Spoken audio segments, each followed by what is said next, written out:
Commence, je crois. Voilà, là l'enregistrement est parti. Et donc, voilà, comme d'habitude, voilà, après nos retrouvailles, nous avons cette fameuse minute de stage qui pourrait durer presque 5 minutes maintenant. Mais là, je vais essayer d'abréger quand même. Non, non, non, non, tu peux prendre le temps que tu veux, hein. Bon, bah, alors, après, s'il y a des erreurs, faudra me corriger, hein, parce que des fois, Bon. c'était pas toujours évident. Alors, on a dit que comprendre la vacuité, c'est difficile. Ah bon? Voilà. La vue de la vacuité, donc j'ai marqué c'est simple, il suffit de méditer, mais c'est difficile à comprendre. Donc, il faut analyser et arriver à une inférence, donc une déduction logique. Donc, c'est plutôt intellectuel. Il y a trois conditions pour que les afflictions naissent. On avait vu la proximité de l'objet, il y avait la répétition, puis l'application mentale inappropriée. Après, j'ai marqué que les graines karmiques sont en nous et attendent de germer, et il faut donc des conditions pour générer les afflictions. On a une comparaison donc avec les algorithmes qui sont à l'intérieur de nous et qui font que plus on est en colère, plus les algorithmes ou les graines qui sont à l'intérieur de nous ressortent. Voilà. Il faut penser aux effets délétères des objets d'attachement. Donc ça, c'est pour le court terme. Et pour éliminer les afflictions et les graines à la racine, il faut donc la sagesse de la vacuité. Et comme le dit la Mayéché, il faut devenir notre propre thérapeute en observant notre esprit. Après, on a vu que les graines karmiques sont des empreintes actives et les empreintes karmiques sont des graines inactives. Donc les graines et leurs empreintes sont des potentialités. Le job d'une graine, c'est de germer donc et de générer le même état d'esprit qui les a plantées. Après, on a parlé des arts cosmiques. Alors donc, il faut 3 arts cosmiques au total. Alors la première, pour aller de la voie d'accumulation vers la réalisation directe de la vacuité. Il en faut une autre pour le voile affectif et une dernière pour le voile cognitif. Et si on pratique les tantras supérieurs, on réalise la même vacuité, mais avec la conscience la plus subtile qui émerge au moment de la mort. Après, on a parlé de la réalité substantielle et intrinsèque. Donc, on a dit que pour les prasangika, on parle du non-soi des phénomènes et de la personne, parce que suivant des écoles, on parle plutôt du non-soi des personnes et pas des phénomènes. Après, on a parlé de substantiel et imputé. Donc, c'est la différence entre, par exemple, la montre et le temps. Par exemple, pour voir le temps, on doit passer par la montre, donc il y a une existence nominale et pas substantielle.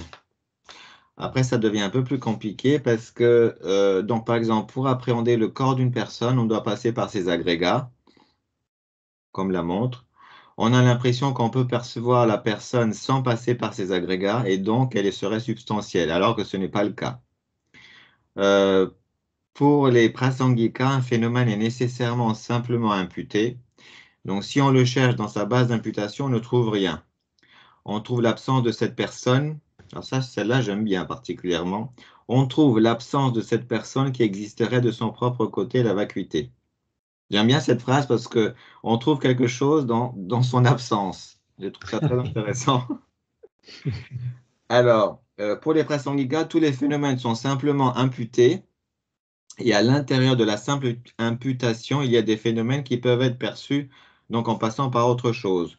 Tout cela, en général, c'est pour faire la différence entre le non-soi grossier et le non-soi subtil.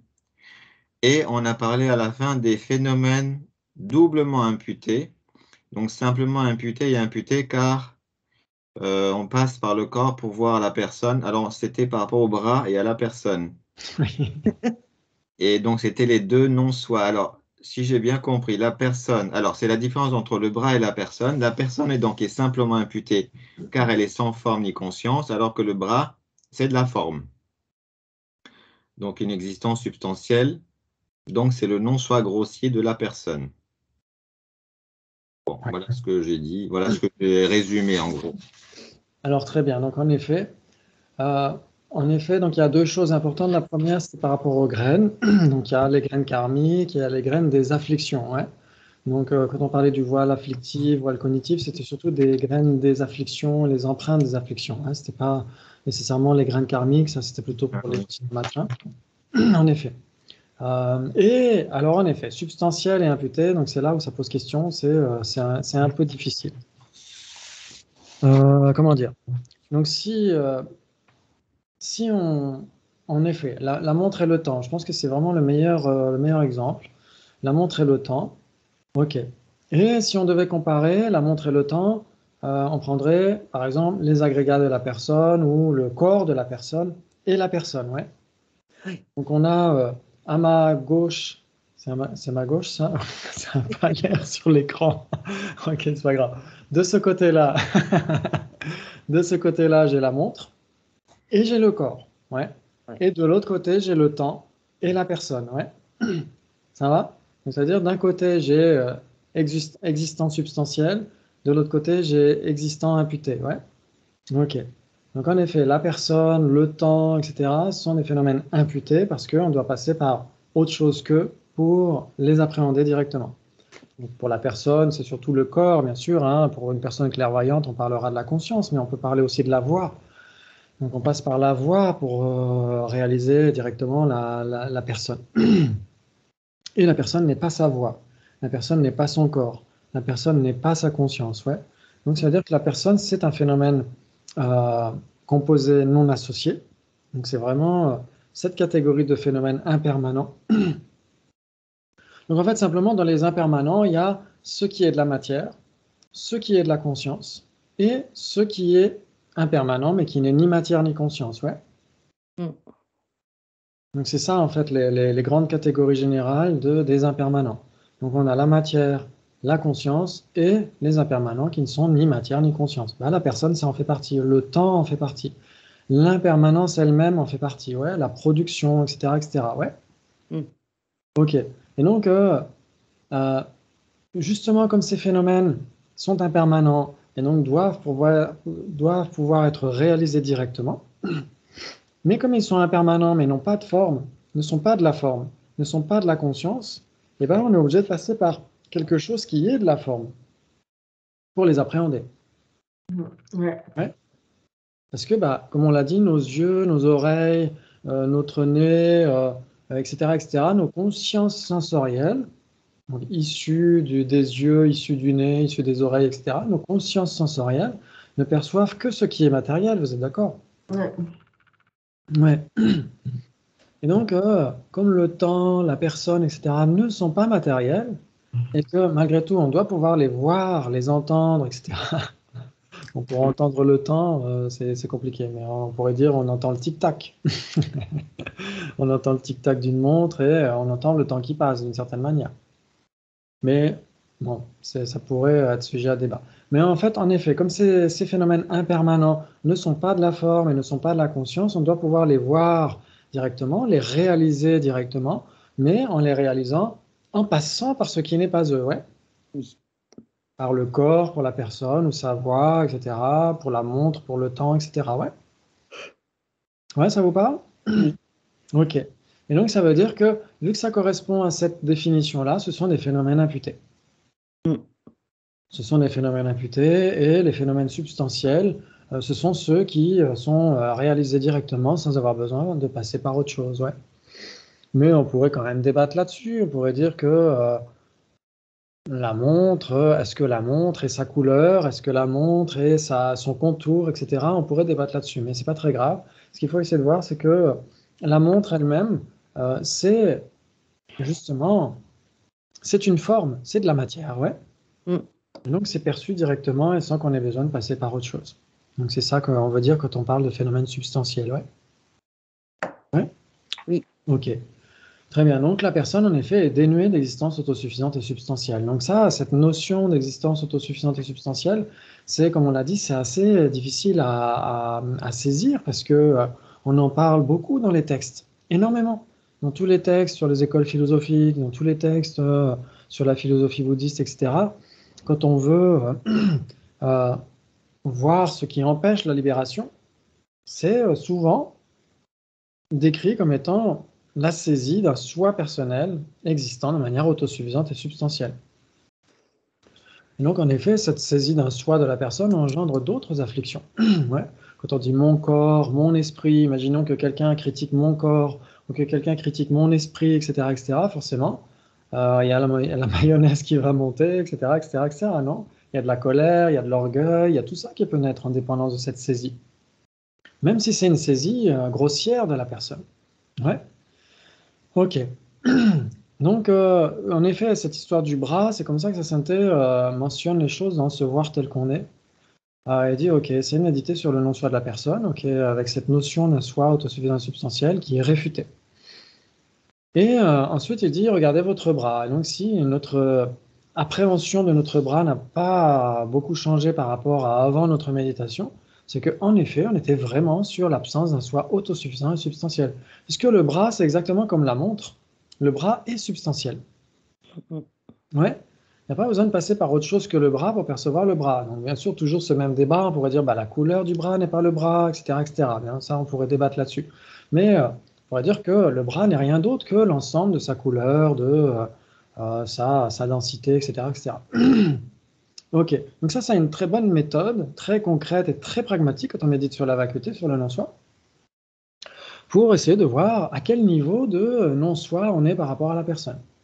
Si ensuite on médite sur le non-soi personnel comme absence d'existence inhérente de la personne, donc souvenez-vous, comme on l'a dit, l'existence inhérente, ce serait l'opposé total de l'existence simplement imputée. Ouais. Ouais. L'existence substantielle, c'est l'opposé de l'existence imputée, mais l'existence inhérente, c'est l'opposé de l'existence simplement imputée. Ouais. Ouais, ça vous parle? Oui. C'est-à-dire que si on pouvait trouver la personne dans ses agrégats, dans sa base d'imputation, on passe la personne dans la machine à rayon X ultime, on ne la trouve pas, ouais, on trouve son absence d'existence ultime, ouais, on trouve sa vacuité d'existence ultime, ouais. Je ne sais pas si ça rejoint la phrase que tu aimes bien, Eustache. Et donc on ne trouve pas la personne, on trouve son absence totale d'existence ultime. Donc ça veut dire que la personne n'existe pas de manière inhérente, elle n'existe pas de son propre côté dans sa base d'imputation. Et comme elle existe, mais pas dans sa base d'imputation, bah, elle existe de manière simplement imputée, en dépendance de cette base d'imputation. Ouais. Ok. Et donc, si on médite là-dessus, sur ce non-soi personnel qui est beaucoup plus subtil, et si ensuite on regarde notre bras, normalement, il devrait y avoir une différence par rapport à notre perception de notre bras avant cette méditation. Parce que c'est un même niveau de non-soi qui peut être appliqué autant à une personne qu'à un phénomène substantiel, un phénomène qui peut être appréhendé sans avoir besoin de passer par autre chose. Ouais. Ok. Donc, le problème, c'est que... Oui, Claudine? Moi, j'ai une question par rapport à substantiel et imputé, parce que je me dis, par exemple, il m'arrive d'avoir un jugement, et puis c'est moi qui ai raison quand même. On peut dire comme ça. Hein? Alors, est-ce que cet existant qui est un jugement, je le mets dans les substantiels ou dans les imputés? Alors, c'est nocif, c'est quand on est toujours accroché à ce qu'on pense et puis que c'est nous qui avons raison. Oui, oui, il y a une différence entre juger, par exemple, des actes comme étant malsains, etc. Ça, on peut se le permettre. Parce que sinon, si on disait, bah non, je ne peux pas juger le fait d'envahir un pays brutalement et de manière sanglante, etc. Et donc, ça laisserait toute notre civilisation s'effondrerait, en fait, si on ne devait pas juger qu'un acte est malsain, etc. Dans ce sens-là, oui. Donc, il n'y aurait pas de bien et pas de mal à ce moment-là. Hein, sinon, il n'y a plus de bien et de mal, voilà, exactement. Donc, il doit y avoir une catégorisation de ce qui est acceptable, ce qui n'est pas acceptable, ouais. Donc ça, c'est par rapport aux lois, comment est-ce qu'on se comporte avec les autres, parce que dès l'instant où on vit en société, ça implique nécessairement des règles. Imaginons que vous jouiez à... il y a un jeu à plusieurs, par exemple, je ne sais pas moi, au Cluedo. Imaginons que vous jouiez à Cluedo. Et moi, j'arrive, je débarque, et je dis, OK, je veux bien jouer avec vous, je veux jouer avec vous, mais avec mes règles. Vous seriez content ou pas? Bon, si on se met d'accord avant de jouer, oui, je serais d'accord. Oui, mais vous étiez parti pour jouer au Cluedo que vous savez jouer, hein, avec les règles qui sont habituelles, etc. Mais si moi j'arrive et que je décide de jouer mes propres règles au milieu des vôtres, ça va être le chaos. Ouais. Donc c'est pourquoi il faut pouvoir juger. On est en société, on vit en société, il y a des règles communes qui sont acceptées tacitement, etc. Et si on ne les accepte pas, c'est là où on peut juger que cet acte ou cette décision n'est pas en accord avec l'intérêt général. C'est pour ça qu'il y a des lois, il y a des lois, il y a voilà, il y a tout un système qui fait que pour vivre en harmonie, on est obligé de... parce que si chacun était son propre policier, ce serait génial. Mais hélas, c'est pas le cas. Donc on est obligé Je pense à des jugements très, très primaires. Par exemple, oh, ton habit, qu'est-ce qu'il est moche. Vert, il serait joli, mais comme ça, cette couleur, Oui. c'est absolument moche. C'est un jugement comme ça que l'on fait, disons, souvent, disons, dans notre quotidien. Ok, donc dans ce cas-là, oui, c'est autre chose. Ce petit jugement, disons, c'était pas le jugement. Dans ce cas-là, c'est autre chose. En effet, là, c'est juste voilà, un jugement très, comment dire, Primaire. Oui, primaire, superficiel, etc. Et si on s'y accroche, bah, on est simplement dans une forme de saisie. Une forme de saisie, ouais, donc ça fait partie des différents types d'ignorance. Par exemple, dans les types d'ignorance, dans les facteurs mentaux nocifs racines, il y a le fait de considérer une vue comme suprême, de saisir une vue comme suprême, mais forcément une vue fausse. Même, on pourrait t'en dire, non, je crois que c'est défini comme étant une vue fausse, normalement. Et donc, on a un jugement, mais ce n'est pas nécessairement une vue fausse, d'ailleurs, parce que ce jugement-là, ça peut tout simplement être une préférence, tout simplement, une simple préférence en fonction d'empreintes qu'on a depuis des vies sans commencement, etc. On est familiarisé avec telle ou telle couleur, et donc on préfère de manière innée cette couleur, tout simplement. Et si on est attaché à ça, bah, c'est une forme d'attachement, c'est une forme de saisie, etc. Donc ça fait partie de la catégorie des afflictions. D'accord. Ouais. D'accord. Et les afflictions, c'est quoi entre matière, composé non associé et conscience? Parce que c'est un phénomène impermanent, une affliction, ouais, un état d'esprit malsain. Les facteurs composés. Associés. Alors, dans les facteurs composés, ça voudrait dire que ce ne serait ni de la forme ni de la conscience. Une affliction ne serait pas de la conscience? De la conscience plutôt, oui. Ouais. Oui, une affliction, c'est de la conscience, ouais. Ouais, c'est un état de conscience ou oui, une conscience dans un certain état, on pourrait dire. Dans tous ces états. Dans tous ces états. Ouais. Ok. Très bien.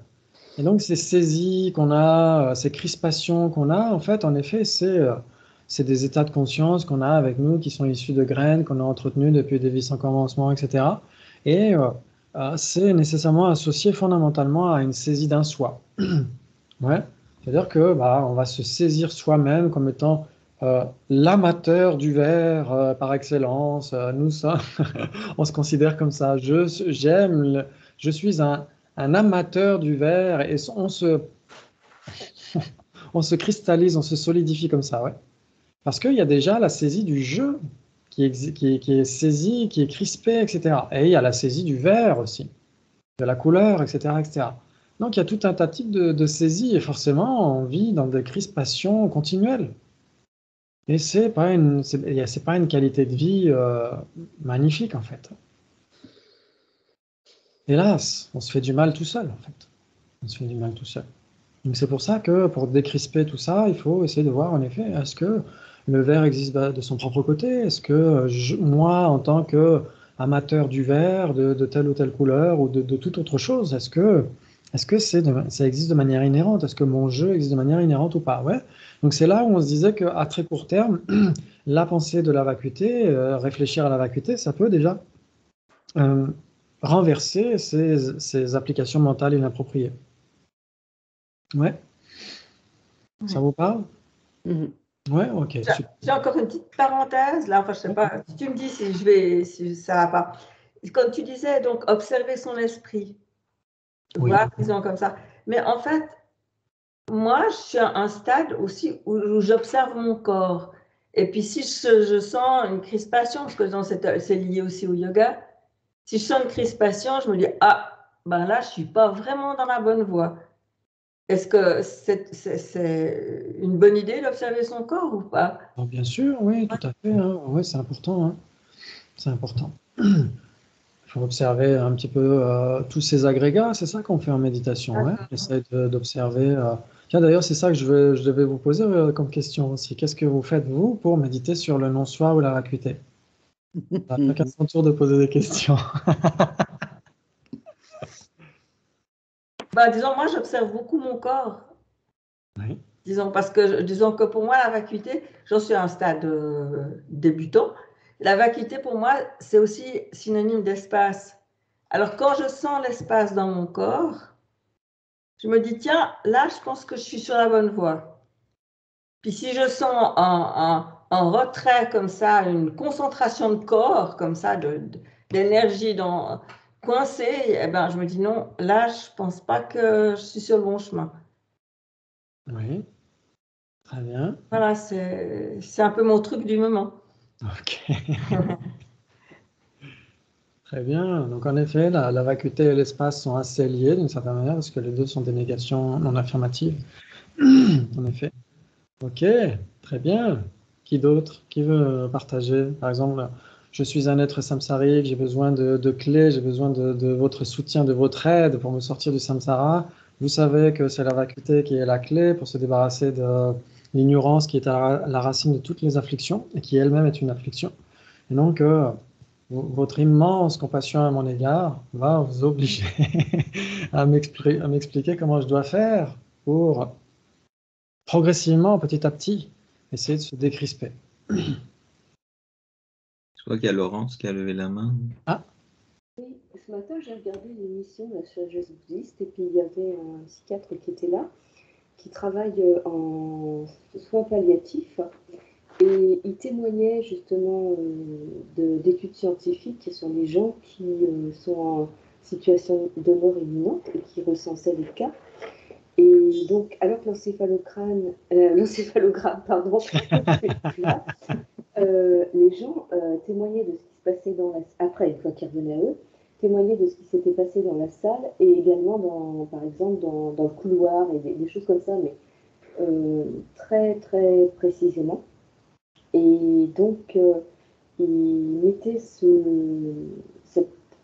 comme il disait, on ne peut pas dire que c'est que la conscience mentale soit liée au cerveau, c'est bien en-delà de ça, puisque vu que l'encéphalogramme était plat, ils arrivaient à raconter ce qu'ils avaient perçu, senti, vu, etc., même en dehors de la pièce un petit peu et d'une façon plus générale.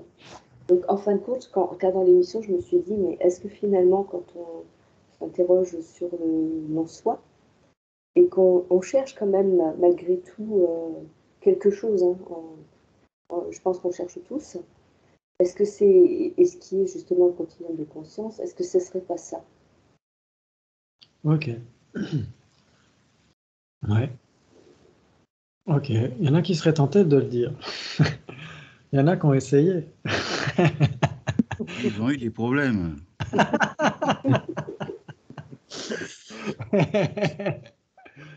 En effet, il y en a plein qui ont essayé dans toutes les écoles bouddhistes.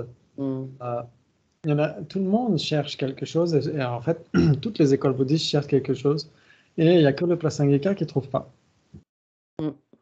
Donc en effet, toutes les autres écoles, tous les autres philosophes bouddhistes doivent trouver quelque chose. S'ils ne trouvent pas, c'est comme si on ne trouvait rien. Oui, Eustache? Alors, moi, au niveau de la vacuité, la méditation, alors comment je fais? Alors, il y a deux parties. Il y a une partie où j'arrive à comprendre, c'est-à-dire c'est par rapport aux agrégats. Je me dis, alors je commence déjà par essayer de faire de sentir mes différentes parties du corps. Donc, je commence par les pieds pour aller jusqu'à la tête. Et après, j'essaie de trouver, je dis où est Eustache dans une partie de mon corps. Donc, je dis, je sais pas, est-ce que Eustache est je sais pas, moi, sur la main. Donc, je dis, bah, si j'enlève la main, est-ce qu'il y a toujours Eustache? Ben oui. Donc, du coup, il est où? Après, je remonte. Quand j'arrive au cerveau, je me dis, mais je sais pas, voilà, j'essaie de dire c'est peut-être dans le cerveau, puis je me dis oui, mais il y a des gens qui ont des problèmes au niveau du cerveau, qui vont, je ne sais pas, ils sont atteints, mais ils sont toujours là. Il y a toujours cette personne-là, du coup, où elle se trouve. Donc là encore, moi personnellement, j'arrive, mais du coup, l'autre partie qui est de dire je mets au stage d'un côté et mes agrégats de l'autre.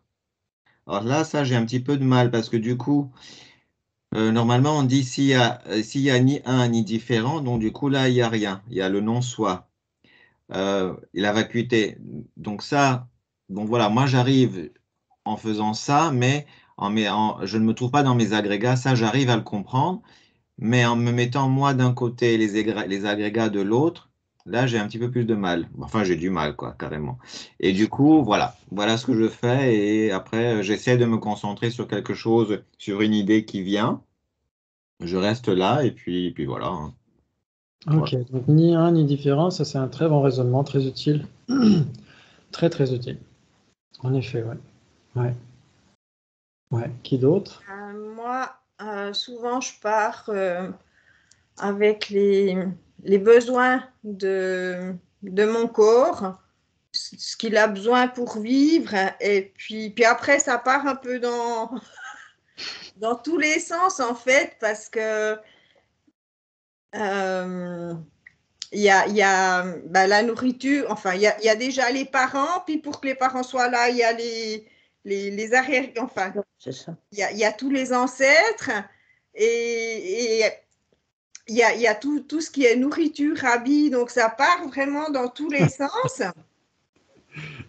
Et puis après, ben, je zoome, et puis en fait, en zoomant, je me dis, waouh, en fait, tout ça, il y a ouais, c'est que des quarks, et puis voilà. Puis, Oui, c'est juste, waouh. oui. Oui, ça peut impliquer l'univers tout entier, ouais. Voilà. Donc la dépendance, oui, exactement. La dépendance, le raisonnement de la dépendance, c'est très important aussi, ouais. C'est magnifique. Et je pense que Dominique a le même ressenti, parce qu'elle allait dans ton sens aussi. Ouais. Qui n'a pas parlé encore? Il y a Bernard, Rachel, Moi, Axel aussi, hein, je crois. moi, je fais un peu comme un stage. Oui. Mais moi, je commence par la tête, par contre. Et après, je passe jusqu'aux orteils. Je me cherche. Mais je ne me trouve pas. Non. Oui, mais c'est vrai que ce que dit Eustache, le fait de penser comme ça et de méditer comme ça, c'est relatif, enfin facile. C'est un grand mot, mais ça va. Mais après, par rapport aux agrégats d'un côté et de l'autre, c'est vrai que, ouais, il y a un peu de mal aussi. Très bien. Ah oui. Un est différent, ça c'est très utile, ouais. C'est ça. Un est différent. Qui veut intervenir? Vous n'êtes pas obligé. Bon, il y a évidemment les analyses, comme a dit Eustache, avec les parties du corps, et puis le un est différent, ça c'est très important, et puis aussi voir le corps, l'esprit, les sensations, enfin, etc. Ça, bien sûr. Mais ça, c'est analytique. Maintenant, moi, ce que je fais aussi, c'est, puisque je suis des objets, mais c'est un peu différent, parce que c'est pas analytique, là. On essaie de se rappeler le fait que c'est un peu spécial. C'est un peu spécial. Oui, tout Il n'y à a fait. pas de... Oui, tout à fait. L'analyse doit être effectuée avant Et avant, la pratique du mais soutien. dans la... Pas mal. Oui, on t'entend mal, Bernard. Ah oui, parce que je suis sur l'autre écran. Ok. On Alors, t'entend attends, bien, sur de l'écran. loin. Et il manque Axel, je crois. Là, vous devez entendre. Voilà. Oui, oui, c'est mieux. Ouais, ouais. Oui, je disais donc l'analyse doit se faire avant la méditation sexuelle, c'est ça. Hmm. Alors, de mon côté, je passe pas mal de temps plutôt sur la concentration à un point, sur le calme mental. Et ensuite, pour ce qui est du non-soi, je suis plutôt sur l'observation de mes sensations, de mon corps, comment je me sens, comment je suis, au niveau mental, émotif et physique. Et je suis plus attentionné que dans l'analyse. Hmm. Oui. Voilà, je suis plus sur la vigilance attentive que sur l'analyse, oui. Ah oui, Sachant que lorsqu'il y a un phénomène qui apparaît dans mon esprit, j'évite tout à fait le jeu, le jugement, etc. Je laisse tout faire, je laisse tout aller et j'observe. Voilà. excellent. Très bien. Donc, voilà, il y a pas mal en effet, de choses très utiles dans tout ce que vous dites. En effet, très important comme on l'a dit, d'une manière ou d'une autre, au bout d'un moment, il est nécessaire de certifier l'objet de négation. Ouais. C'est-à-dire de quoi nous sommes vides. Ouais. Parce que la vacuité, c'est un diminutif. Ouais. Ça veut dire la vacuité d'existence inhérente. Ouais. Vacuité d'existence absolue, vacuité d'existence intrinsèque, etc., etc. Donc c'est un diminutif. Donc c'est pourquoi il faut savoir ce dont nous sommes vides, ce dont nous, en tant que personnes, sommes vides, et ce dont nos agrégats sont vides aussi. Ouais. Parce que le danger, ce serait de ne pas nécessairement certifier correctement l'objet de négation et de trop réfuter. On réfuterait tout. On réfuterait non seulement le jeu inhérent, mais le simple jeu aussi, par exemple. Se dire je n'existe pas, vous n'existez pas, etc. Le karma n'existe pas. Ce serait très dangereux. Ouais. Donc c'est pourquoi il faut vraiment certifier l'objet de négation. Si on veut méditer sur le non-soi personnel, en général, c'est bien au début de faire émerger ce moi, en fait, parce que souvent il est en filigrane, tant que notre vie se passe à peu près bien, etc., qu'on n'est pas trop dérangé par les événements, etc., notre moi, notre saisie du moi inhérent n'est pas vraiment manifeste. Ouais. Et donc, c'est pourquoi il faut faire émerger ça, soit en pensant à quelqu'un qui nous a critiqué ou enfin n'importe quelle situation qui a fait germer ce moi, le faire émerger. Et ensuite, en deçà de tout aspect affectif, pas se remémorer, ah tiens, pourquoi cette personne m'a dit ci, m'a dit ça, etc. Mais de rester plutôt sur comment est-ce qu'on se ressent, comment est-ce qu'on a l'impression qu'on existe. Et là, on commence déjà à voir, OK, quelle est notre cible. Et c'est là qu'on va chercher, OK, c'est où? Comme vous avez dit, dans le corps, dans l'esprit, etc., de chercher tout ça. Donc, en ayant clairement à l'esprit les raisonnements qui sont employés. Ouais, ça c'est très important. C'est très, très important. De bien comprendre la façon dont ça fonctionne, que n'importe quel existant doit être soit un, soit différent. Ouais. Et que si c'est ni un, ni différent, ça n'existe tout simplement pas. Donc, c'est-à-dire que ce jeu inhérent, ce jeu qui donne l'impression d'exister de manière inhérente, soit, s'il existait, il serait un avec les agrégats, soit il serait différent des agrégats. Ouais. Donc, comme vous l'avez vu, en effet, c'est très inconfortable de ressentir notre jeu à l'extérieur des agrégats, parce que tout simplement, c'est très artificiel. En réalité, on n'a pas l'impression que notre jeu serait séparé des agrégats, que les agrégats seraient dans la cuisine et le jeu dans le salon. En général, on ne le pense pas. Ouais. Sauf si on a un mini studio. C'est toujours la même blague que je fais à chaque fois. Il faudrait que je les renouvelle un peu. Ok. Donc en général, on ne se ressent pas soi-même comme étant séparé des agrégats. Donc c'est ça qui est important. Donc en effet, comme vous l'avez dit, c'est très inconfortable d'imaginer ça. Mais en effet, on essaie de le constater par l'expérience, que c'est ni un ni différent, ça n'existe tout simplement pas. Ouais. Donc ensuite, comme dit Axel, rester, demeurer en un point sur ce constat. Ouais. Et ça, c'est très important. Après, vous pouvez employer aussi d'autres raisonnements, bien sûr, hein, ceux qui vous plaisent, par exemple ceux de Rosemary aussi, où ça va très loin, comme si tout l'univers participait à une seule et même situation. C'est incroyable, ça. Incroyable. Ouais. Donc, d'essayer de ressentir une forme d'inspiration quand on essaie de faire ça. Et toujours alterner l'analyse et le placement, l'analyse et le placement. C'est très important. Ouais. Parce que si on ne faisait que analyser, on n'arriverait jamais vraiment à digérer ce regard. Ouais. Ouais. Et si on ne faisait que se poser en un point, on n'arriverait pas vraiment nécessairement à comprendre de quoi nous sommes vides. Ouais. C'est pourquoi c'est important d'avoir ces deux-là.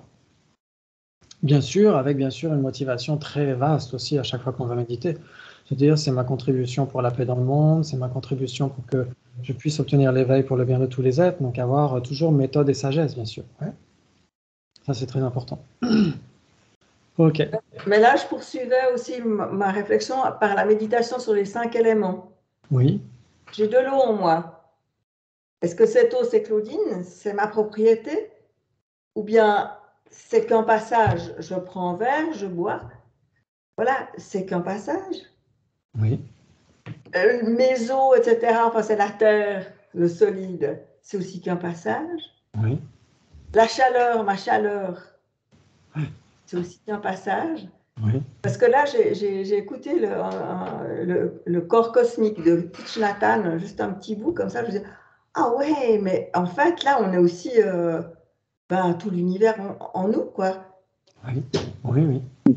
Et c'était intéressant, je trouvais, comme réflexion. Exactement. Exactement. Je crois que c'est le Bouddha qui dit ça dans l'Avatamsaka Sutra, qui dit que dans un grain de sable se trouve tout l'univers, en fait. C'est l'univers tout entier qui participe à ce grain de sable. Ouais. Avec les 5 éléments, poursuivre cette réflexion, est-ce que le bras c'est le mien, etc. Mais est-ce que l'eau qui est dans moi, est-ce que c'est la mienne, est-ce que c'est moi? Ouais, ça peut être Exactement, tout à fait. Intéressant, disons, de réfléchir là-dessus. Oui, ça c'est très important parce qu'en effet, on parle des 5 agrégats, on compare la personne et les agrégats, le phénomène imputé et sa base d'imputation. Est-ce qu'ils sont un ou est-ce qu'ils sont séparés dans le sens différent dans le sens d'une différence absolue. Donc, ça veut dire une séparation, ouais, deux entités différentes. Et donc, Arya Nagarjuna, dans le Ratnavali, lui, il fait la personne et les 6 éléments, la terre, l'eau, le feu, l'air, l'espace et la conscience. Oui.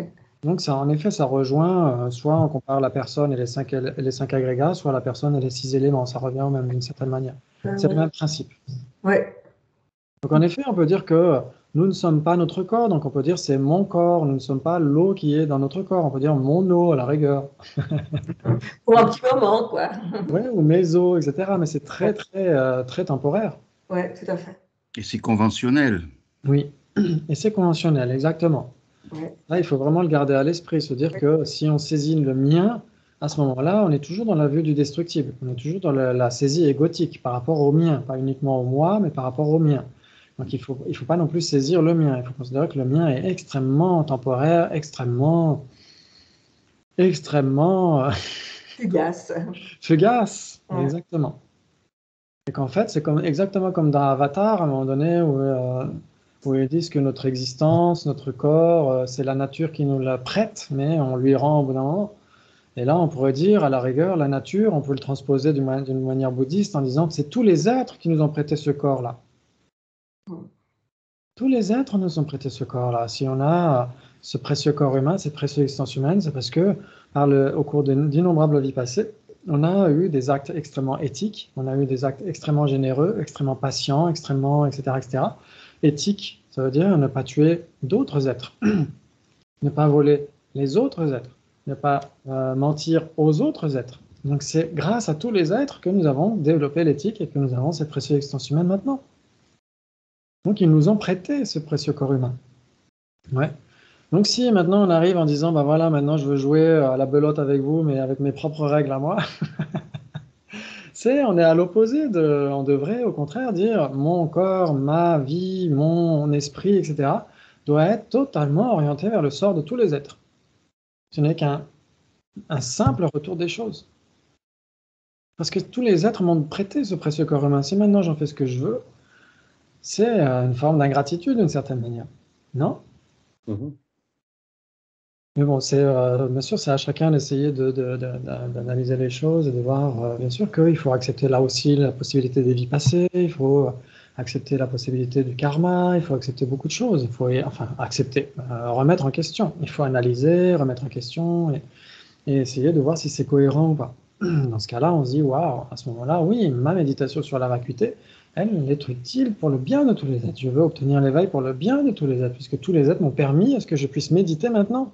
C'est pas moi qui ai fabriqué mon coussin, c'est pas moi qui ai fabriqué mes vêtements, c'est pas moi qui ai fabriqué ce corps. Tous les êtres ont participé à cette situation-là. Donc si je médite, c'est pas que pour moi, c'est nécessairement pour eux. Ouais. Oui, Eustache. Après, je ne sais pas si c'est pour d'autres personnes ainsi, mais moi, des fois, j'éprouve un certain, je dirais, quand j'essaie de méditer donc sur la vacuité, j'essaie de me trouver, comme je disais tout à l'heure. Après, quand je pense, alors c'est Rosemary qui disait ça, quand on rentre de plus en plus et on voit qu'on est, alors on est de la matière, mais de plus en plus on voit que on est vide en fait. Il y a plus d'espace que de matière finalement. Et alors, moi, de temps en temps, en fait, quand je commence à rentrer de plus en plus, je ne sais pas, même peut-être au niveau atomique, je commence à sentir un certain agacement parce que je ne trouve pas. Et je ne sais pas, c'est peut-être, je sais pas comment l'expliquer, mais en fait, comme je ne trouve pas et je me dis, mais donc il y a bien quelque chose, mais je ne sais pas ce que c'est une sorte d'énergie ou je ne sais pas. En fait, ça m'agace. Et du coup, c'est pour ça que je dis ça peut être curieux. Donc, ça devient agaçant. Donc, du coup, je ne sais pas si c'est normal ou pas. Et donc, voilà, parce que je dis finalement, quand on rend de plus en plus, on est fait de rien que de l'espace, mais c'est pas possible non plus. Vous voyez, donc, du coup, voilà. Donc, ça devient très. Alors, c'est pas. Mais des fois, c'est vrai que c'est très agaçant. Moi, ça m'agace et ça me. Je dirais que des fois, ça me perturbe. Et voilà. Donc, j'essaie de ne pas trop. Enfin, que ça devienne quelque chose je sais pas, d'embêtant, mais des fois, c'est vrai que ça me préoccupe parce que je dis, mais c'est pas possible en fait qu'il y ait du vide, mais qu'il y ait quand même quelque chose. Ben, voilà. Rosemary. Si je peux me permettre, alors moi je le vois pas comme je suis du rien, c'est juste l'autre côté de la pièce. Il y a la matière et il y a l'autre côté, c'est tout. C'est les deux faces d'une même pièce. Oui, exactement. Ce qui peut agacer, c'est de ne pas arriver à Il y a corréler. besoin des deux. Voilà. Oui. De ne pas arriver à corréler ces deux parties du puzzle, ça peut être, et c'est en effet, c'est tout à fait normal. Il faut vraiment essayer de, de corréler ces deux aspects. Aspect conventionnel, aspect ultime, ouais. Niveau ultime, niveau conventionnel. Il faut vraiment que les deux soient, c'est exactement ce que dit Lama Tsongkhapa. Il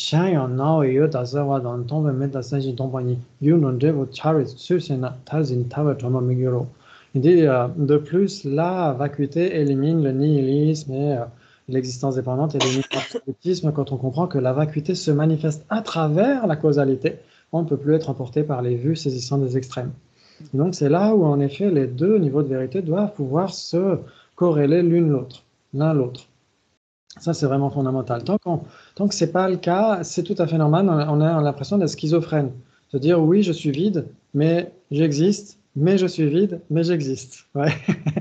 Donc d'avoir un petit peu, d'être bicéphale en fait.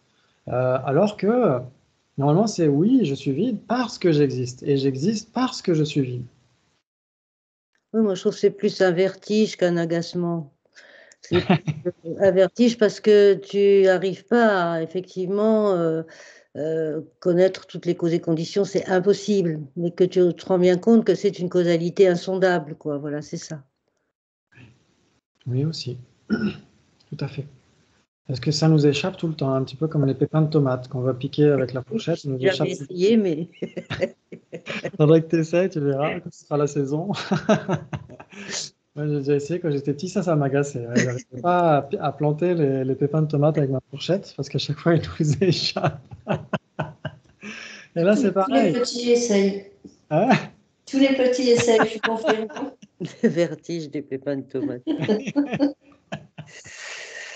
Exactement. Et il peut y avoir un autre moment d'agacement, dans le sens où, alors des fois, et dans les textes, il parle d'un moment de panique, Moi, je me souviens, avant d'être bouddhiste, j'étais un petit peu dans le New Age, etc., parce que je cherchais des réponses à la question de la mort, etc. Et à un moment donné, j'étais attiré par les voyages astraux, etc. J'avais lu Papus et des trucs comme ça, dans des trucs de magie, de New Age. Et à un moment donné, justement, pour faire ce voyage astral, il disait, OK, essayez de vous allonger confortablement et essayez de projeter votre moi à l'extérieur du corps. Et je cherchais désespérément qu'est-ce que pouvait être mon moi, et j'avais un moment d'agacement, je n'arrivais pas à le trouver. Il y a une forme de, pas tout à fait la panique, mais une forme en effet, d'agacement, quoi, où ça, mais on ressent presque l'adrénaline, quoi, dans le corps. On se dit, mais je ne trouve pas mon moi que je dois projeter pour sortir de mon corps, etc.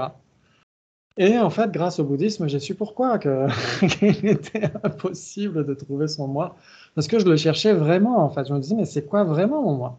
Alors que conventionnellement, si on m'avait dit, bah, ton moi, c'est juste un gringalet, d'être un gringalet, désigner dépendance de ceci, de cela, ça va. Je me serais dit, OK, je peux le trouver conventionnellement. Mais là, je le cherchais vraiment à l'intérieur de moi, quoi. Où était mon moi? Et on ne le trouve pas, c'est impossible. Ouais, donc ça peut être ça aussi, ça peut être une certaine approche de... il y avait par exemple Jetsu Milarepa comme ça aussi, hein. Je ne sais plus si c'était lui, je crois que c'était lui qui disait ça à l'un de ses disciples. L'un de ses disciples disait moi, etc. Et Jetsu Milarepa lui a dit, OK, demain matin tu m'apportes ton moi. Et bah, le disciple a passé une sale nuit parce qu'il était dans la panique totale, il a pas du tout trouvé son moi. Et là, Jetsu Milarepa a dit, bah voilà, c'est super, c'est exactement ce qu'il fallait faire. Donc, il peut y avoir cette non-trouvaille, cette absence qui est trouvée, et donc ça peut perturber parce que justement, on ne se rend pas nécessairement compte que c'est juste le moi ultime, le moi intrinsèque qui n'existe pas. Et donc on peut confondre ce moi totalement inexistant avec le simple jeu. Et donc on a tendance à se dire, oh, mais j'existe pas. Et moi, c'est ce que j'avais tendance à penser à l'époque. Je me suis dit, oulala, où est mon moi, quoi? J'arrive pas à le trouver, donc je n'ai pas de moi, donc j'ai pas de personnalité. Et en fait, c'était un peu ça. On n'a pas de personnalité en soi, je veux dire, on n'a pas de personnalité inhérente. Mais en effet, on peut avoir ces types d'expériences qui peuvent arriver et c'est pas mauvais signe, c'est pas mauvais signe. Il faut juste pas s'arrêter à cette expérience-là, essayer de continuer, essayer de bien voir exactement qu'est-ce qu'on cherche. C'est pour ça que je parlais tout à l'heure de l'objet de négation. Qu'est-ce qu'on cherche vraiment? De quoi sommes-nous vides? On cherche un jeu intrinsèque, inhérent, indépendant, absolu, etc. C'est ça qu'on cherche, hein. Parce que le jeu conventionnel, quand on le passe à la machine à rayon X ultime, est-ce qu'on le trouve? Oui. Ah bon? Mais nous, si on passe l'ultime, non. Le jeu conventionnel, on ne le trouve pas non plus dans la machine à rayon X ultime. C'est ça le problème. Ah oui. Ouais. Pas l'ultime, l'autre machine. Voilà, dans la machine à rayon X conventionnelle, on trouve le jeu, ouais. Voilà, oui, c'est ça. Le simple jeu conventionnel. Mais dans la machine à rayon X ultime, ni le jeu conventionnel, ni le jeu ultime ne sont trouvés. Oui, on ne trouve rien, oui. C'est la simple imputation. Exactement. On ne trouve que leur absence. On trouve que l'absence d'un jeu ultime, ouais. Et donc, on aurait tendance à confondre les deux, en fait, se dire, bah, vu que le jeu conventionnel n'apparaît pas quand on est en méditation sur la vacuité, enfin, quand c'est conceptuel, il apparaît d'une certaine manière, il est toujours dans notre concept, mais c'est pas vraiment ce qui est l'objet principal de notre méditation, notre jeu conventionnel. C'est juste la vacuité qui est l'objet principal de notre méditation. Et donc, le jeu n'est pas du tout cet objet principal de la méditation, le simple jeu. Et le jeu inhérent est totalement réfuté. Donc, le simple jeu n'apparaît pas d'une certaine manière, il n'est pas au milieu de la scène, il est dans un recoin de la scène. Et le jeu inhérent, il est totalement mis de côté, il est totalement réfuté. Et donc, on a l'impression que c'est la même chose, en fait. Mais en fait, c'est pas la même chose. Il faut vraiment comprendre ces deux niveaux de vérité. Se dire que nous n'existons pas de manière ultime, c'est la preuve que nous existons de manière simplement conventionnelle, simplement nominale, ouais. Donc ça, c'est très important de faire cette corrélation entre les deux niveaux de vérité. Mais c'est l'un des points les plus difficiles du Madhyamaka aussi. Donc c'est pourquoi ça prend beaucoup de temps, ouais. Ok. Donc on aurait tendance à penser que j'ai oublié mon bouquin ce soir. Mais non, il est là. Donc il nous reste quelques minutes si vous voulez, on peut essayer de voir un petit peu ce que disait dans la suite Sainte. À un moment donné, j'ai l'impression que quand il parle de substantiel, dans ce cas-là, ça renvoie à l'opposé de simplement imputé. Hein, c'est ce qu'il dit dans la suite du texte. Nous, on s'était arrêté au passage avant la strophe 32, ouais, entre la 31 et la 32, où il disait « Ce qui est essentiel, c'est de déraciner notre ignorance fondamentale et de réaliser la vacuité subtile, réfutant tous les degrés de la réalité substantielle et de la réalité intrinsèque. » Donc moi, j'avais un peu glosé en disant que substantiel, c'était le non-soi grossier de la personne, l'absence de réalité substantielle, et l'absence de réalité intrinsèque, c'était le non-soi le plus subtil. Ok, mais on va voir dans la suite du texte que sa sainteté parle d'existence substantielle dans le sens opposé d'existence simplement nominale. Donc en tant qu'équivalent à l'existence inhérente. Ok. Donc, mais il est capital que notre réalisation de la vacuité ne reste pas incomplète, au contraire de ce qui se produit pour l'école de l'esprit seul, le Chittamatra. En niant la réalité du monde extérieur et en affirmant que l'esprit ou la conscience possède une sorte de réalité absolue, les Chittamatras entretiennent une base solide pour l'attachement. Le Swatantrika Madhyamaka, donc là c'est le sanskrit est à l'envers, le Swatantrika Madhyamaka fait un pas de plus que le Chittamatra en affirmant que ni l'esprit ni les objets extérieurs ne possèdent d'existence substantielle. Donc dans ce cas-là, ça veut dire existence véritable. C'est cette notion d'existence substantielle, ouais. Parce que sinon, quand on parle d'une table, une table doit avoir une existence substantielle dans le sens où elle apparaît sans qu'on ait besoin de passer par autre chose. Ouais. Donc dans ce cas-là, substantiel, c'est là où le contexte fait toujours la différence. Substantiel, c'est l'opposé de existence, c'est équivalent à existence véritable. Ouais, véritable, substantiel, etc. Ok. Cependant, cette école accepte encore une forme subtile de réalité intrinsèque à la fois de l'esprit et de son objet. Sa compréhension de la vacuité n'est donc pas non plus aboutie. Donc c'est là où on a cette distinction entre les swatantrika et les prasangika. Les swatantrika, donc les autonomistes, et les prasangika, les conséquentialistes, réfutent tous deux l'existence véritable. Ouais, c'est dans la définition d'un madhyamika d'ailleurs. Qu'on soit swatantrika madhyamika ou prasangika madhyamika, on est madhyamika, ouais. Vous êtes d'accord? Oui. Ok. Parce que c'est dans le titre. Ouais. Donc, Swatantrika Madhyamika, Prasangika Madhyamika réfutent tous les deux l'existence véritable. Ouais. Le problème, c'est que les Swatantrika, pour eux, existence véritable et existence inhérente, c'est pas la même chose. Alors que pour les Prasangika, existence véritable égale existence inhérente. Ouais. Ok. Donc juste pour faire bref, hein, parce qu'il y aurait beaucoup de choses à dire là-dessus, mais les Swatantrika, ils disent qu'il y a 50% du côté de l'objet et 50% du côté du sujet. Ils disent que l'objet, la table à 50% de son côté, elle a une existence inhérente. Ouais. Et nous, on arrive, le sujet arrive et va dire, ok, cette table existe. Va valider en fait l'existence inhérente de cette table. Et donc ça veut dire que cette table a une existence inhérente conventionnellement. Mais elle n'a pas d'existence inhérente ultimement. Ouais. Elle n'a pas d'existence inhérente ultimement. Ça veut dire qu'elle a quand même besoin de quelqu'un, d'une conscience qui soit là pour dire il y a cette table. Ouais. Donc il y a 50% du côté de l'objet, 50% du côté du sujet. Ok. Donc les Swatantrika disent si le sujet n'était pas là, à ce moment-là, il y aurait 100% du côté de l'objet. Ouais. Ouais. Ça veut dire que la table existerait de manière inhérente, ultimement, sans qu'on soit là. Ouais.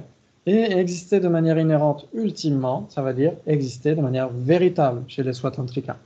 Ouais. C'est un peu compliqué à 21h57. C'est pas grave, on en reparlera.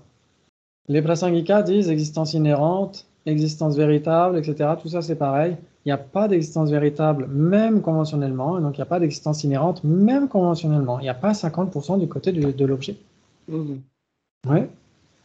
S'il y avait 50% du côté de l'objet, bah, ça reviendrait à dire il y a 100% du côté de l'objet pour les Prasangika. Les Prasangika disent, si vous dites qu'il y a 50% du côté de l'objet, quel besoin a-t-on d'un sujet qui vienne valider ça? Ouais. Parce que la table existerait de manière inhérente, conventionnellement, et donc pour les Prasangika, ça veut dire exister de manière inhérente, tout simplement. Ouais. Et ils réfutent ça. Ok, c'est pas très grave. C'est pas très grave. Voilà, il faut avoir une certaine habitude une certaine approche de ces écoles-là. C'est tout à fait normal. Ok.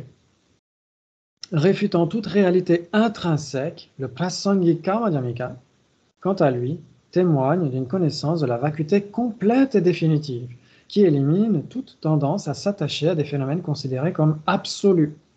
C'est-à-dire que pour les Prasangika, il n'y a pas d'existence inhérente, ni ultimement, ni conventionnellement. Ouais. Alors que pour les Swatantrika, les autonomistes, il y a une existence inhérente conventionnellement, mais pas ultimement. Les Prasangika disent non, en nous, notre vacuité, c'est une simple absence, une simple négation non affirmative. Les phénomènes sont dénués d'existence inhérente, tout simplement. Ouais. Ok. Il s'agit là de la véritable compréhension de la vacuité que nous devons cultiver. C'est-à-dire que c'est vraiment la vue Prasangika qui doit être abordée en fait pour obtenir la libération et l'éveil. Et ensuite, bien sûr, Shantideva va parler de la vacuité d'une certaine manière. Et je ne sais pas si on aura le temps, soit parce qu'il est déjà tard, ça dépend de vous. Est-ce qu'il vous reste 5 minutes? Oui. Ouais, ok. Très bien. Donc ça veut dire qu'on pourrait en effet se dire, ok, nous n'existons pas de manière inhérente. Ok, on pourrait se dire ça. On se passe dans la machine à rayon X ultime. Ouais. Et donc quand on passe n'importe quoi dans une machine à rayon X ultime, qu'est-ce qu'on trouve? On ne trouve pas d'existence inhérente. Ouais. Donc si par exemple, on se passe soi-même dans la machine à rayon X ultime, qu'est-ce qu'on trouve? Rien. Rien. La vacuité. Ah non, pas rien. On trouve rien? Vous êtes Non, sûr? pas rien. L'absence de nous. Ok. Ok. Donc ça veut dire qu'on ne trouve rien de ce qui était cherché initialement. Oui. Oui. Ouais. On ne trouve rien de ce qui était cherché initialement, mais on trouve quelque chose. Oui. On trouve quoi? La vacuité d'existence ultime. Ah oui, oui, oui. L'absence d'existence propre. Oui, vacuité. Voilà, exactement. Est-ce qu'on peut dire le tout? On trouve le tout. Le tout. Le tout. Le tout, si tu préfères. Alors si on trouvait le tout, ça veut dire le tout par la personne, tu veux dire ou... Non, le tout, quoi. Tout ce qui est composé, toutes les particules, tout ce qui est les composés du cosmos, quoi. On trouve tout. Si on trouve rien, on trouve tout. C'est-à-dire que si on trouve rien, c'est parce qu'on ne reconnaît pas. Oui, ok. D'accord. Mais tout, c'est pas un bateau à vapeur que je voulais faire. Hein. Donc par exemple, imaginons qu'on fasse cette analyse-là, on se dit, ok, qui suis-je moi, qui suis en train de méditer, je veux méditer pour le bien de tous les êtres, je veux obtenir l'éveil pour le bien de tous les êtres, etc. Je veux méditer, etc. Ok, donc je vais méditer sur ma propre vacuité, ouais, on est d'accord? Ok, donc on va se chercher, on va se chercher dans le corps, par exemple. Qu'est-ce qu'on trouve? On trouve des parties, des molécules, etc., etc. Donc en effet, on pourrait se dire d'une certaine manière qu'on trouve des molécules. Est-ce que les molécules sont le moi? Non. Ouais. Donc, on ne trouve pas le moi. Ouais, on ne trouve pas le je qu'on cherchait initialement. Ok. Ok. Ensuite, qu'est-ce qu'on va faire? On va essayer de méditer aussi sur les agrégats. Les agrégats, on va méditer sur le non-soi des agrégats aussi. Comme on l'a dit, il ne faut pas s'arrêter au non-soi de la personne, il faut aussi analyser la base d'imputation de la personne. Ouais, donc on va passer le corps, les consciences, les 5 agrégats dans la machine à rayon X. Ouais. Ok. Donc au bout d'un moment, pour le corps, on trouve de l'espace en effet. Ouais. Donc ne le dites pas trop fort pour Eustache, mais on trouve de l'espace. Donc au bout d'un moment, ça veut dire que l'espace, c'est quoi? C'est une absence de corps. Ouais. D'une certaine manière. Ok. Donc, ensuite, on va chercher les consciences, etc. C'est pareil, on ne va rien trouver. Ultimement, hein, on ne trouve rien ultimement. C'est-à-dire qu'on ne trouve pas de conscience ultime, de corps ultime, de personne ultime. Ouais, c'est ça qu'on ne trouve pas. on trouve l'absence d'un soi ultime et de phénomène ultime. Ouais. Ok. Donc on trouve la vacuité d'existence ultime de la personne, des agrégats, etc. Vous êtes d'accord? Et donc certains ont essayé aussi, se sont dit, ok, puisque la vacuité, c'est ce qui est trouvé à l'issue d'une analyse ultime, c'est ce qui est trouvé dans la machine à rayon X ultime, et bien la vacuité a une existence ultime. Mais, sauf que le problème, c'est que la vacuité, c'était pas du tout ce qui était cherché initialement. Ce qui était cherché initialement, c'était la personne, les agrégats, etc. Ouais. Donc, on passe toute la personne, ses agrégats dans la machine à rayon X ultime, on trouve l'absence de personne ultime, l'absence ou la vacuité d'existence ultime de la personne, des agrégats. Ok, maintenant, si cette absence d'existence ultime, cette vacuité, on la passe dans la machine à rayon X ultime, qu'est-ce qu'on trouve? La vacuité de la vacuité. L'existence inhérente de cette vacuité. Exactement. C'est-à-dire qu'on ne trouve jamais ce qui était cherché initialement dans cette machine à rayon X ultime, mais on trouve quelque chose, la vacuité de ce qui était cherché ultimement. Ouais. Oui. Ok, donc ça c'est très important. Parce que comme on dit, on trouve la vacuité à l'issue d'une recherche ultime, ça veut dire que la vacuité aurait une existence ultime, une existence absolue, alors que ce n'est pas le cas. Parce que si on la soumet elle-même à l'analyse ultime, on ne la trouve pas. On trouve sa vacuité, la vacuité de la vacuité. Ouais, ça vous parle? Mhm. Ok, ça c'est très très important. C'est pourquoi ensuite Shantideva dit, mais quand on est imprégné de l'idée du vide, l'accoutumance à la réalité des phénomènes disparaît. Donc ça, c'était la réponse à ce qu'on avait vu précédemment pour prouver que, en effet, la connaissance inférentielle, la connaissance intellectuelle ne suffit pas. Il faut digérer la vacuité, il faut en avoir une réalisation directe. Ouais.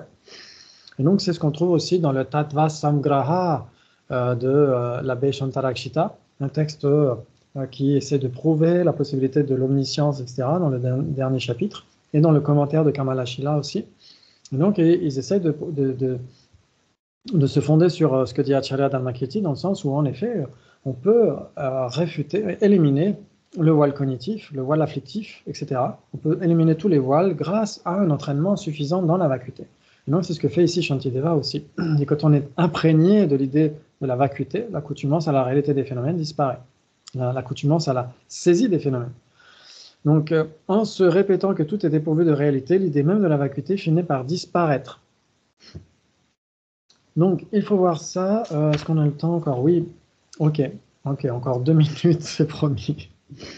Sainte dit, il faut, dit-il, être tout à fait conscient du danger de réifier la vacuité elle-même.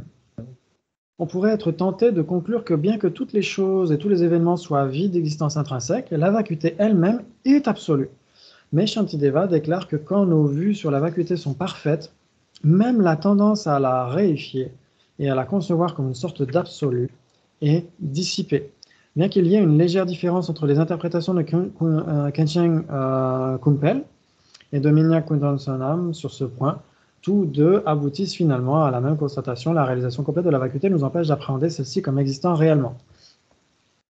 Donc ça veut dire que c'est notre réalisation qui n'est pas finale ou complète. Si on absolutise la vacuité comme étant un absolu, alors qu'elle est l'absence absolue, c'est tout simplement que notre réalisation n'est pas aboutie, notre réalisation inférentielle.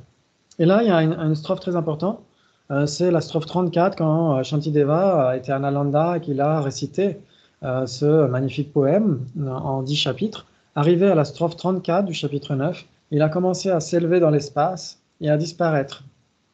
Et on n'entendait plus que sa voix qui récitait la fin du poème. Et donc, c'est pourquoi c'est très très important, à un moment donné. Donc, dans ces deux stances suivantes, Shantideva montre qu'en méditant sur la vacuité, nous pouvons atteindre un état non conceptuel. Lorsqu'on dit que rien n'existe, l'objet de l'investigation, la réalité, ne peut être appréhendé. Comment la non-réalité, ainsi privée de support, se présenterait-elle à l'esprit? Ça veut dire quoi? Ça veut dire que la réalité inhérente est réfutée. Ouais. Donc la réalité inhérente, la réalité absolue, l'existence intrinsèque est réfutée. Donc elle est réfutée totalement, même pour la vacuité d'existence intrinsèque. La vacuité elle-même n'est pas douée d'existence absolue. Elle est elle-même vide. Ouais, tout est vide. Tout est vide d'existence absolue ou indépendante. Et c'est pourquoi ensuite Shantideva dit quand ni la saisie de réalité inhérente, ni la vacuité qui serait saisi comme existant de manière inhérente, ne se présente plus à l'esprit. Alors, en l'absence de toute autre démarche possible, l'esprit libéré des concepts s'apaise. Ça, c'est magnifique. Ça, c'est magnifique. C'est-à-dire qu'il est en train de parler de la réalisation directe des Arya, une réalisation non conceptuelle de la vacuité. Et donc, c'est pourquoi on dit qu'à ce moment-là, quand il récitait le poème devant tous les moines de Nalanda à l'époque en Inde, il a commencé à s'élever dans l'espace et à disparaître dans le ciel. Et après, on l'a retrouvé en train de pratiquer les tantras au pied d'un stupa, etc. Mais il n'a pas voulu rentrer en Nalanda. Ok. Donc, ça veut dire quoi? Ça veut dire que si on comprend la vacuité d'existence inhérente, on dit, ok, je suis vide d'existence inhérente, ok, mais on pourrait saisir la vacuité comme étant un absolu, etc. Certains l'ont fait, par exemple, Dolpopa, chez Chen, etc., dans la tradition Jonang, a considéré que la vérité ultime était dénuée des vérités conventionnelles, mais n'était pas dénuée d'existence ultime. Et donc, il y a eu beaucoup de débats là-dessus, et donc, normalement, si on suit exactement ce que disent les grands maîtres comme Ariana Garjuna, Chandrakirti, Shantideva, etc., normalement, la vacuité elle-même dépend de ce dont elle est la nature, non? Ouais, ça veut dire que si vous avez une table et sa vacuité, si la table disparaît, que devient sa vacuité? Si pince-mi et pince-moi tombent à l'eau, qu'est-ce qui reste? Il ne reste plus rien. Il ne reste plus rien. Voilà. Ça veut dire que la vacuité de la table ne peut pas survivre à la table. Donc, c'est qu'elle dépend de la table. Si elle dépend de la table, elle est dénuée d'existence indépendante. Elle est vide d'existence indépendante, autant que la table. Ouais. Ça vous parle? Oui. Donc, ça veut dire que c'est ce que dit Shantideva dans cette fameuse strophe 34, quand ni la saisie de réalité, ni la saisie de la vacuité d'existence réelle ne se présente plus à l'esprit, en l'absence d'autres possibilités, parce qu'il n'y a pas d'autres possibilités, l'esprit libéré des concepts s'apaise, est pacifié.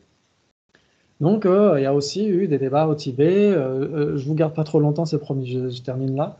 Au Tibet, il y a eu des débats du temps du roi Trizong Detsen, quand l'abbé Shantarakshita est venu instaurer le bouddhisme au Tibet. Il y a eu des débats et par rapport à que veut dire libérer des concepts s'apaise. Est-ce qu'il faut d'emblée ne penser à rien pour réaliser la vacuité, ou est-ce que c'est réaliser la vacuité qui permet d'éliminer les concepts? Ouais. Donc c'est ce que dit ici Shantideva. Il dit que c'est la réalisation de la vacuité qui permet de libérer les concepts. C'est ce que dit aussi Arya Nagarjuna dans le chapitre 18 à la strophe 5, quand il dit que toutes ce qu'on appelle les prapancha, la saisie d'existence inhérente, les élaborations conceptuelles par rapport à la saisie d'existence inhérente, sont éliminées dans la vacuité. Ouais.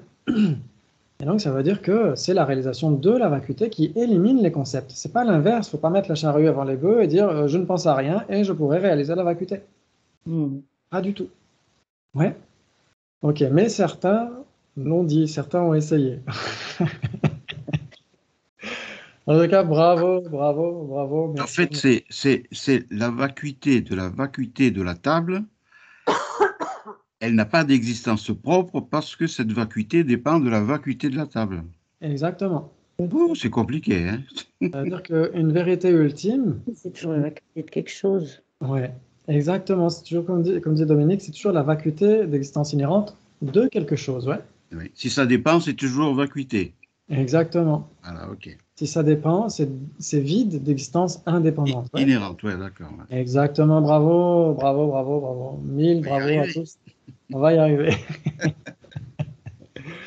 C'est magnifique. Donc, à dimanche prochain. Et d'ici là, bonne méditation sur la vacuité pour le bien de tous les êtres. Merci à tous. Merci beaucoup. Merci 1000 fois. Bonsoir et bonne semaine à tous. Merci. À bientôt.